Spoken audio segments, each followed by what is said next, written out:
Cette exposition, c'est vraiment une histoire qui se déroule dans l'espace, qui se déroule dans le temps.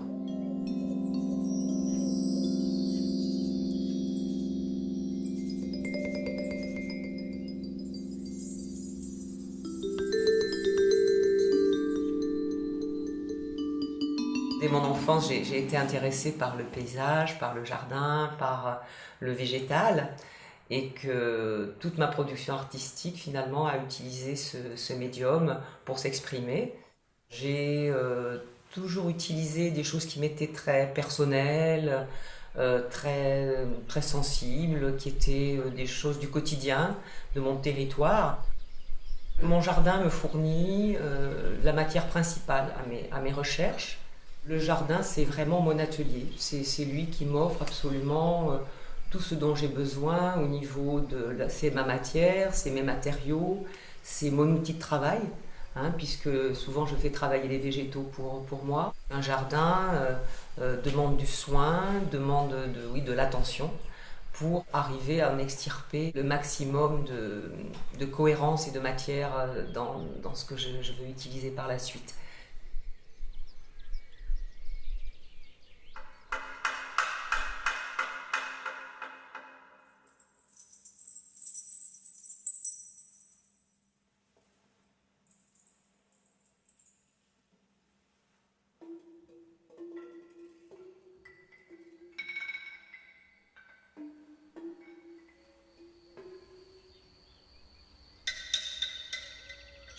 Énormément de pistes m'ont été offertes par mon jardin et parallèlement, ce dont j'avais besoin dans mon travail plastique, je le mettais en place dans le jardin pour que les couleurs dont j'avais besoin, les éléments dont j'avais besoin me soient offertes et que j'ai besoin de les planter. Donc il y avait ce jeu de va-et-vient aussi entre ce qu'il m'offrait et ce que je lui demandais.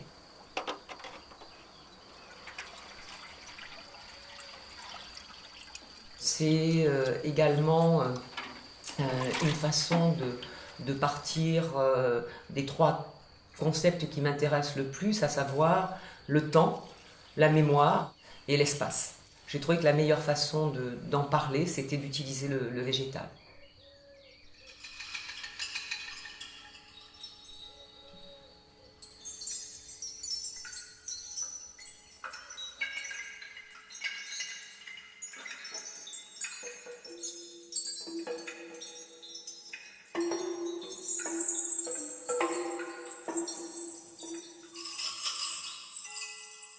Première exposition importante pour moi, le travail avec des sacs de meunier de mes arrière-grands-parents et des lianes de kiwi qui pendant toute une saison ont fait le rapiessage. Je travaillais pour la première fois avec du vivant. Ainsi, j'ai parlé du temps et le spectateur comprenait parfaitement que je parlais du temps puisque les feuilles se sont desséchées pendant le temps de l'exposition.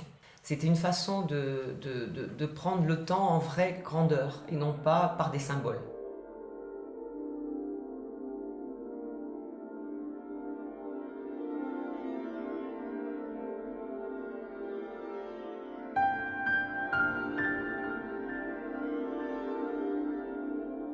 J'étais obligée d'être attentive aux bourgeons qui étaient en train de faire le travail de broderie pour moi, en quelque sorte. Ça a été vraiment une des pistes très importantes dans ce travail puisque j'ai quand même un parcours plus classique de peinture, de dessin.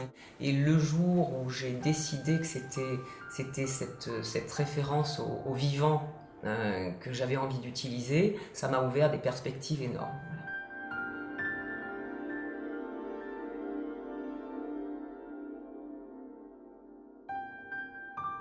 Je suis capable d'attendre très longtemps pour formaliser un projet à partir d'une découverte que j'ai eue.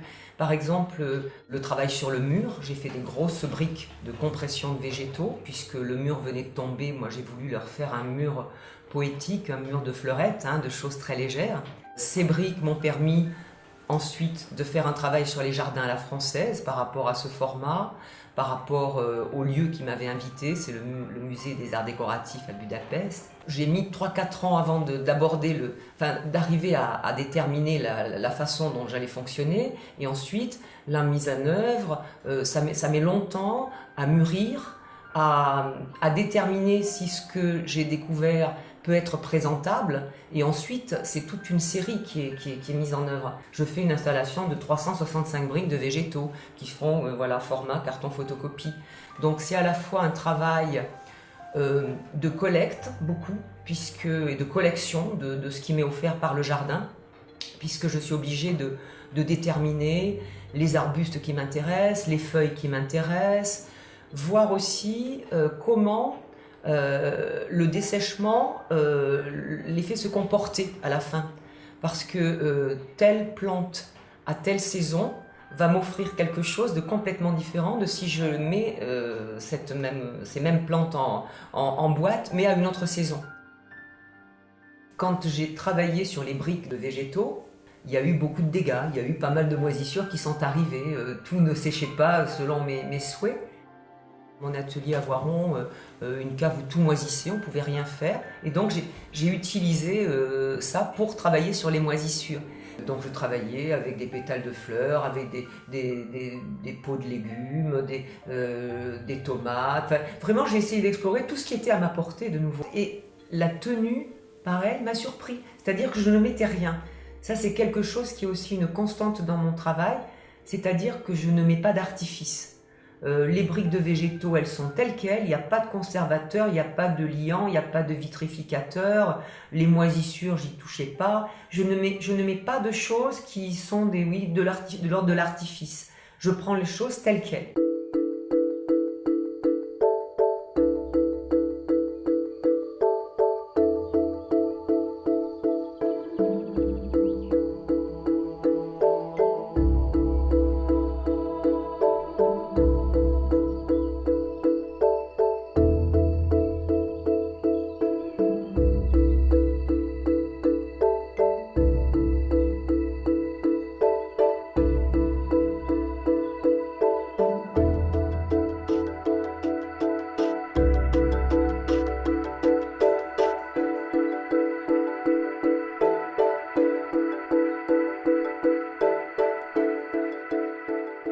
La première fois où j'ai utilisé les pétales contrecollés que j'ai ensuite utilisés au musée d'archéologie de Feurs, j'ai été surprise de voir que le pétale restait magnifiquement beau et la couleur tenait très très longtemps.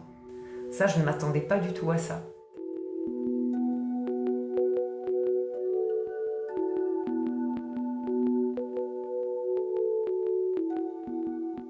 J'ai fait des expositions avec par exemple au sol un immense semin de fleurs qui se déployait, qui séchait pendant le temps de l'exposition.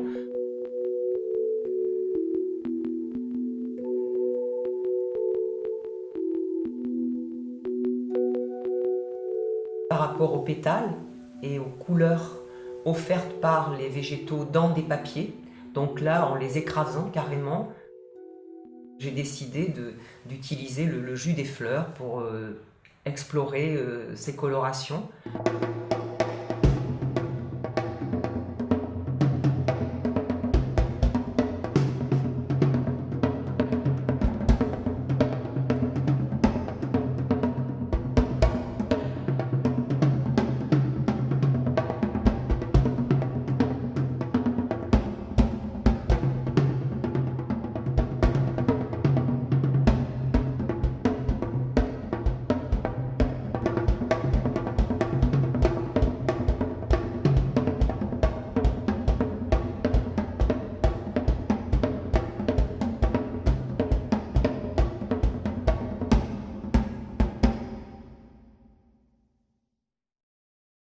J'ai exploré pendant une dizaine d'années les couleurs qui vont tenir, qui ne vont pas tenir, si c'est travaillé sur papier mouillé, sur papier sec, les nuances, les différences.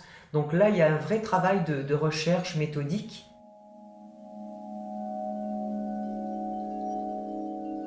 Dans la méthode de travail que j'ai d'exploration, d'expérimentation, ensuite de formalisation, d'analyse, de mise en place du processus et de concrétisation, je suis très proche aussi du scientifique.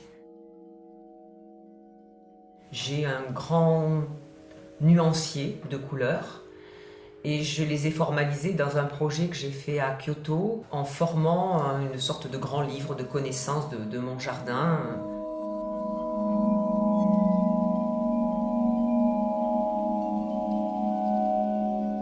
J'ai beaucoup travaillé avec des professionnels du jardin, avec des grands paysagistes et des botanistes, parce que là aussi, ils se rendent compte que même si je suis pas du tout professionnelle là-dedans, je connais quand même pas mal de choses. Mais c'est toujours de façon spontanée.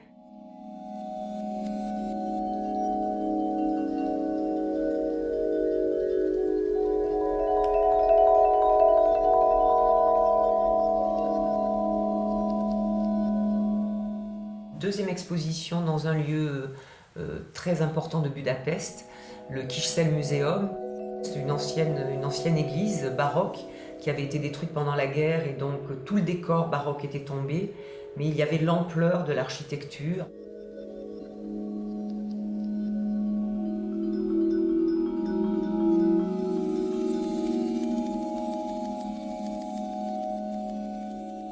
Le lieu même d'exposition est très très important, aussi bien par sa cohérence historique que par l'espace qu'il développe.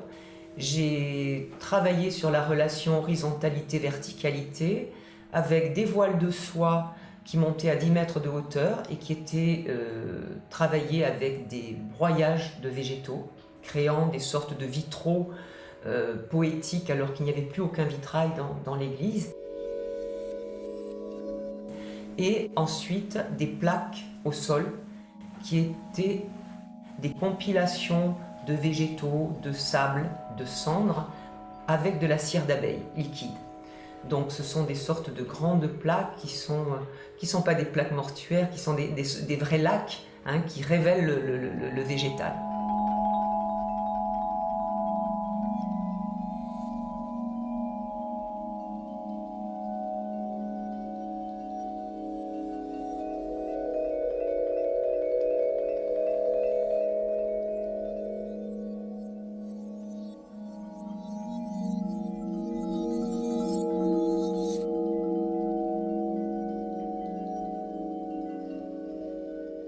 Une série de photos d'enracinement de 60 cm sur 20 mètres linéaires à peu près se trouvait à hauteur Dieu. Et la limite entre les racines et la plante était vraiment calculée pour être à ma hauteur Dieu à moi.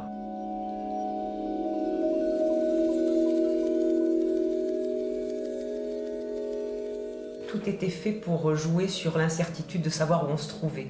Si on était dessous, dessus, les plaques étaient en légère suspension. Tout fonctionnait comme ça par rapport à l'espace.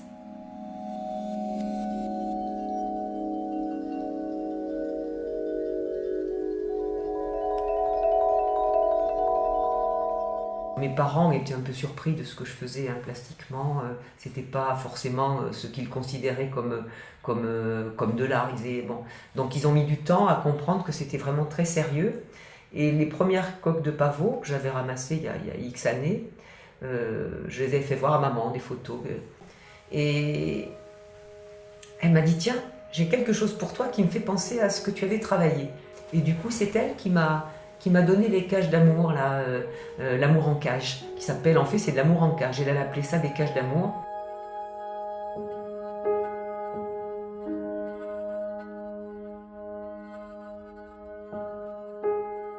Et du coup, ça m'avait beaucoup plu qu'elle ait ce regard et puis qu'elle m'accompagne. Donc, c'est quelque chose qui m'a beaucoup plu. C'est pour ça que j'avais donné ce titre à cette exposition, Cage d'amour, et non pas Amour en cage, ou Physalis, ou Alkékange.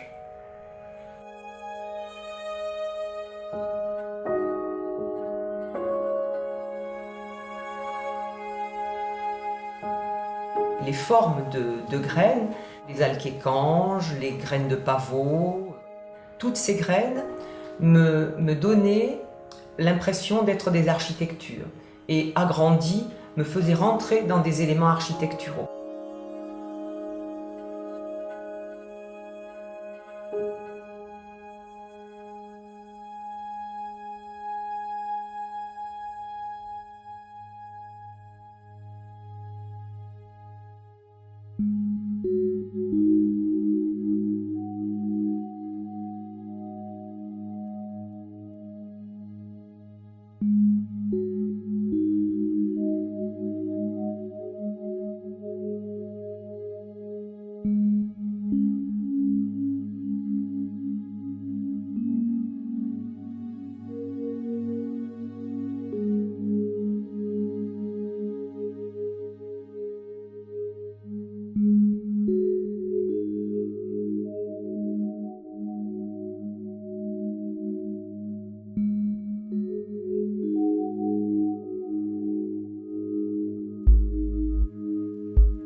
contenant transparent qui me permet de voir à la fois ce qu'il y a dedans, et moi je suis à l'extérieur et j'ai la vision de ce qu'il y a à l'intérieur.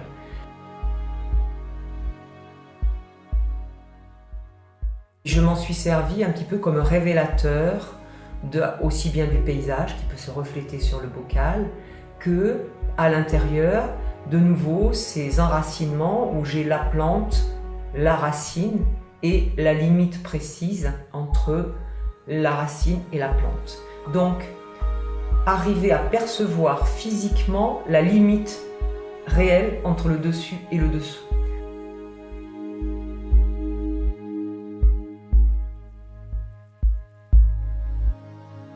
La photo était le seul moyen pour moi de formaliser ces racines, puisque certaines s'abîmaient en 5-10 minutes. Donc je n'avais que le temps de les sortir des bacs, de faire les photos pour conserver ces racines et cette image. Pour moi, c'était une maternité. Je mettais au regard une gestation, une croissance sur quelque chose qui était de l'ordre de la maternité. Parce que bon, j'en ai peu parlé, mais je dirais que le déclencheur beaucoup de mon travail plastique, ça a été aussi le fait que j'ai mes enfants et que j'ai moi-même cette relation à la vie et à la mort. Hein. On n'a jamais autant la relation à la mort que quand on donne la vie.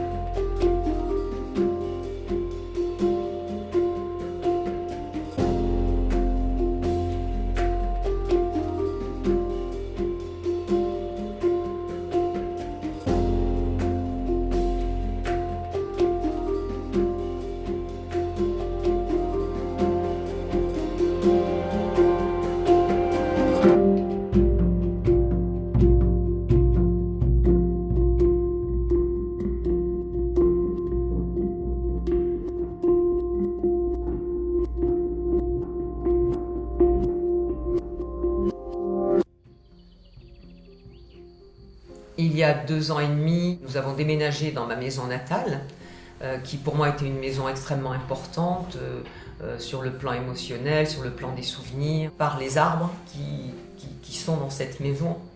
Il y avait notamment un tronc de cèdre qui avait été ma base de jeu quand j'étais enfant. Ce cèdre, suite à l'incendie de la maison, a dû être étêté pour que la grue de reconstruction passe. Il est mort et mes parents l'ont coupé à peu près à 1,50 m. Pendant 25 ans, la pluie, le vent ont délimité de plus en plus les stries de ces années de l'arbre. Et moi qui travaillais sur le temps, j'ai été vraiment scotché par la beauté de cette pièce qui me parlait aussi bien du temps que qui retraçait quelque part l'histoire aussi de cette maison et puis des gens qui avaient été, quoi. C'est toujours le même tronc, uniquement travaillé avec des éléments qui viennent du jardin, des cendres, des sables, du charbon de bois, des pétales de fleurs. Et il me surprend à chaque fois. Chaque fois, c'est différent. C'est à la fois un travail physique et très sensuel.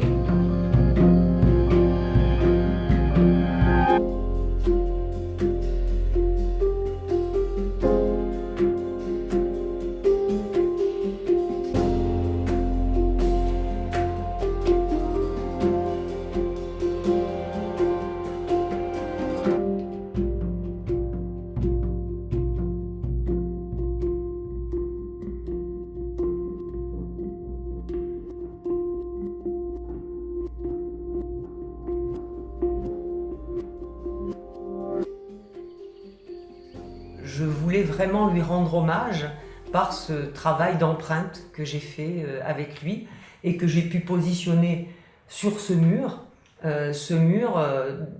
dans la pièce laquelle était parti l'incendie qui a détruit une partie de la maison il y a 25 ans.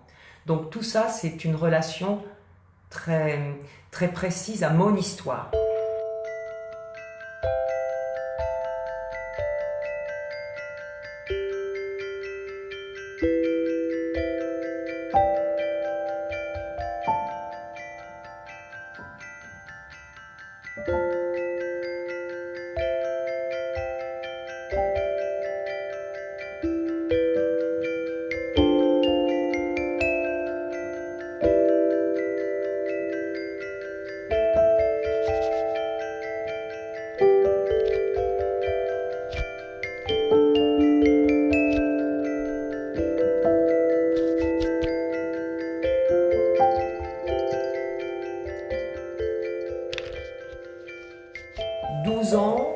exploration avec deux pommiers. Donc un va-et-vient entre ces deux pommiers, ces deux jardins, ces deux espaces et ces deux ateliers quelque part. C'était un peu le symbole de ma vie aussi. On a été beaucoup entre un lieu et un autre.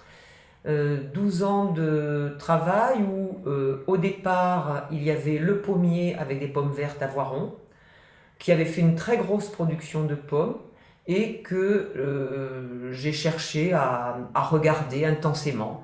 Donc ce regard m'a entraîné à les suspendre avec des fils de métier à tisser et à prendre des photos très très systématiquement tous les 15 jours à peu près pour voir comment elles allaient se comporter dans le temps.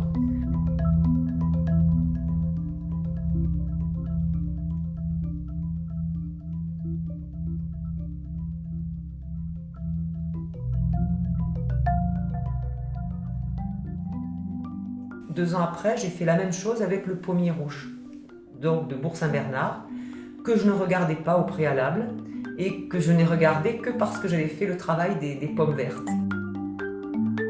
Même installation, suspendue, et observer les moments de dessèchement, de dépérissement, combien de temps elles tenaient, et toujours des photos qui étaient prévues pour être des photos à l'identique, à la même échelle que les pommes réelles.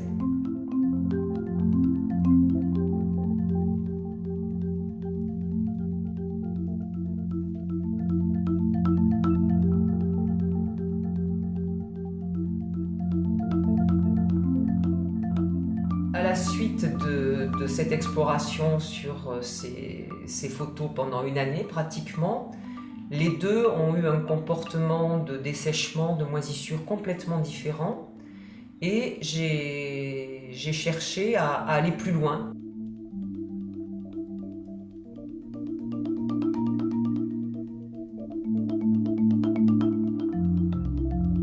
Et donc j'ai commencé à les ramasser et à les installer au sol. Donc installés au sol de façon très très régulière, très systématique, il y en avait 5 ou 600. Et à partir de là, j'ai voulu recommencer ce travail de regard tout simplement sur la façon dont elles se comportaient. J'ai décidé de ne plus regarder les moisissures, mais au contraire de sortir toutes les pommes qui n'étaient plus de belle qualité et petit à petit de réduire l'emplacement au sol.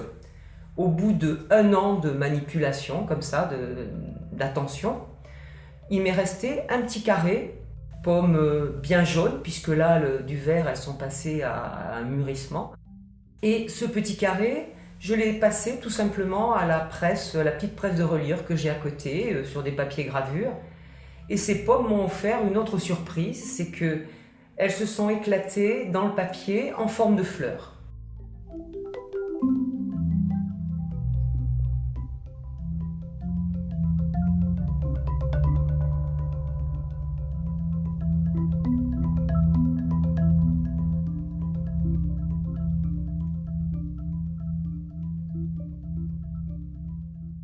J'ai continué à travailler aussi avec les pommes rouges, donc du pommier de Bourg-Saint-Bernard. J'ai refait aussi une installation au sol. Et puis là, toutes celles qui s'abîmaient, j'ai décidé d'utiliser la bouillie bordelaise. Des fois vernis au préalable et ensuite la bouillie bordelaise.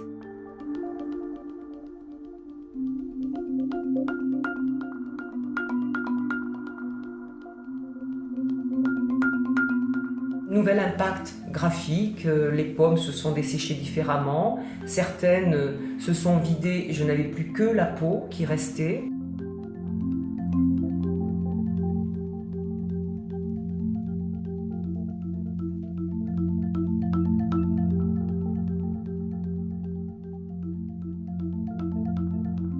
Entre-temps, j'ai eu un accident de la main assez grave qui m'a empêché de pouvoir continuer ce travail.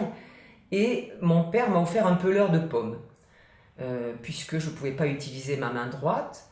Le peleur de pommes m'a offert cette espèce de ruban extraordinaire.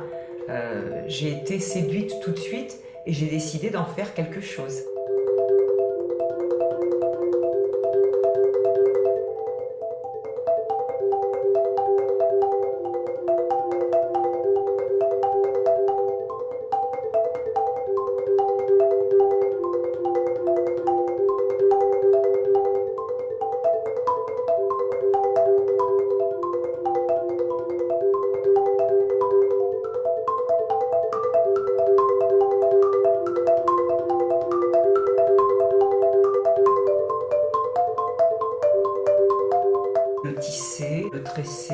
regarder comment il se comporte, de voir comment il sèche, quel comportement il aurait aussi dans sa fragilité. Et ce travail avec le fil de la peau de pomme m'a entraîné à la fois à faire des sortes de dentelles de peau de pomme, mais aussi à construire un rideau de peau de pomme.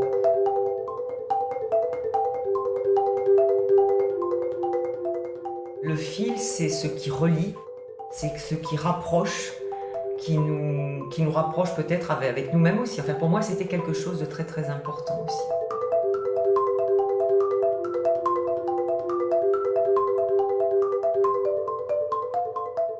Ce qui a été très très intéressant, c'est que j'avais tous ces petits trognons qui étaient donnés par la machine, qui en séchant ont pris des formes très très aléatoires, de petits bonshommes.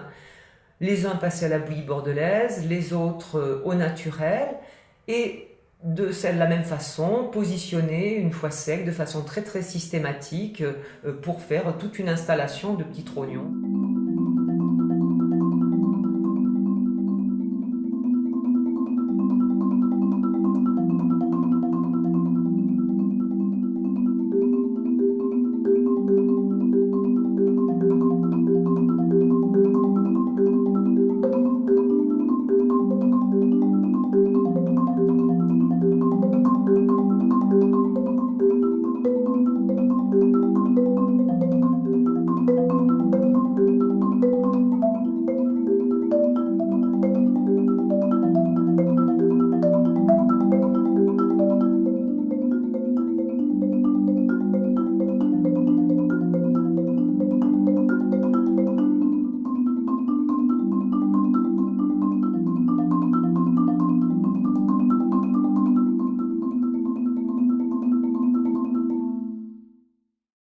Il y a toujours ce jeu entre ce qui est détruit par rapport à notre idée, hein, voilà, ce qui est détruit, et en refaire autre chose, reconstruire, refaire.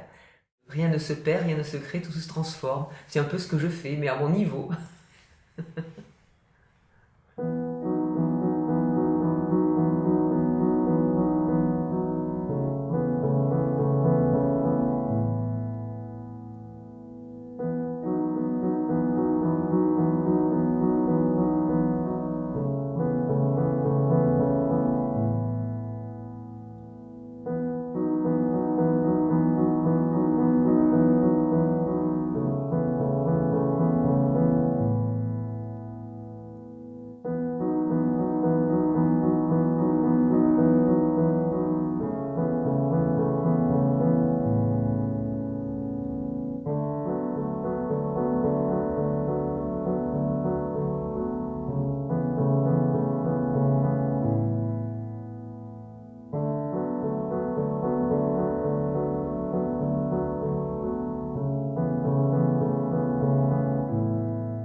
Ce qui m'intéressait dans cette photo, c'était par la peinture, faire une colorisation qui m'entraînait à la fois à avoir des pommes rouges, des pommes jaunes, des pommes vertes, hein, et qui transcendait le temps, enfin, qui le déployait autrement.